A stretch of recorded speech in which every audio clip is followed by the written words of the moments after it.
Chapter 8. Winn Dixie's bald spot started growing fur, and the fur that he had to begin with started looking shiny and healthy. And he didn't limp anymore. And you could tell that he was proud of looking so good, proud of not looking like a stray. I thought what he needed most was a collar and a leash. So I went into Gertrude's Pets, where there were fish and snakes and mice and lizards and gerbils and pet supplies. And I found a real handsome red leather collar with a matching leash. Winn Dixie was not allowed to come inside where the store. There was a big sign on the store that said, "No dogs allowed." So I held the collar and the leash up to the window, and Winn Dixie, who was standing on the other side of the window, pulled up his lip and showed me his teeth and sneezed and wagged his tail, something furious.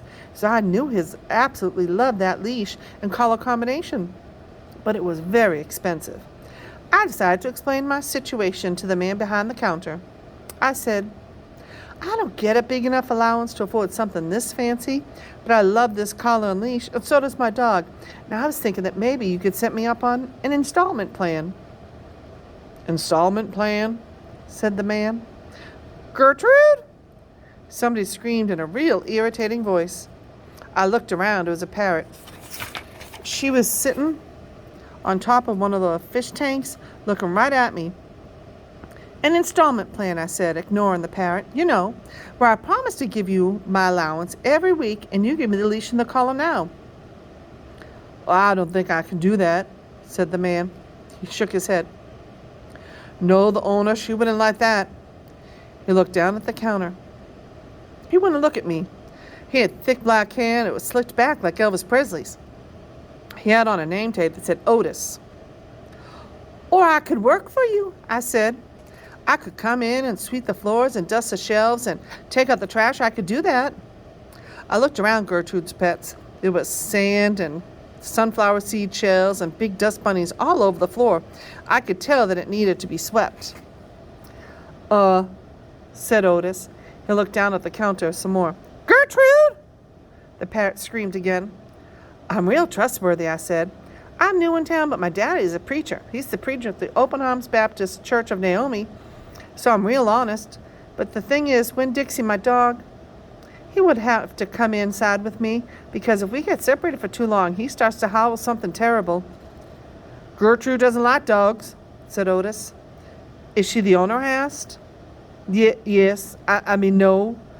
He finally looked up. He pointed at the fish tank.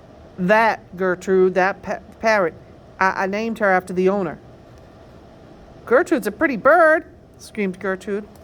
"She might like Winn Dixie," I told Otis. "Almost everybody does. Maybe he could come inside and meet her, and if the two of them get along, then could I have the job?" "Maybe," Otis mumbled. He looked down at the counter again. So I went and opened the door, and Winn Dixie came trotting inside into the store. "Dog!"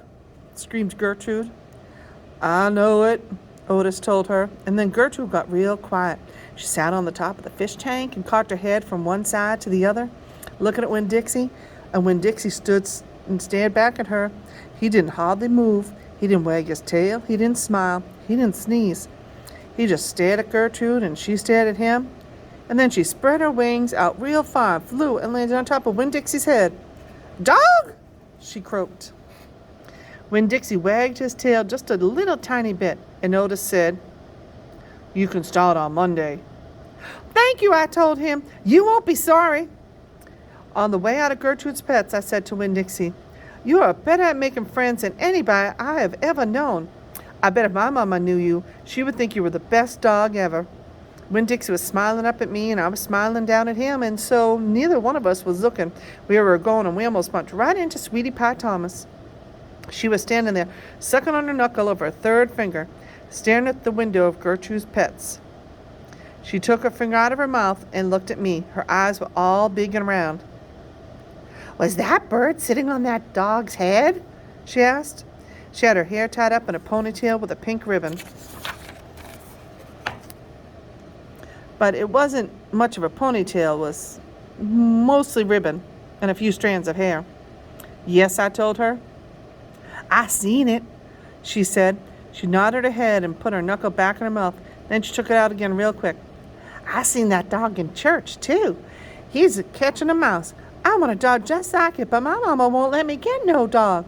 She says if I'm real good, I might get to buy me a goldfish or one of them gerbils. That's what she says. Can I pet your dog? Sure, I told her. Sweetie Pie stroked Winn Dixie's head so long and serious that his eyes drooped half closed and drool came out of the side of his mouth. I'm going to be 6 years old in September. I got to stop sucking on my knuckle once I'm 6, said Sweetie Pie.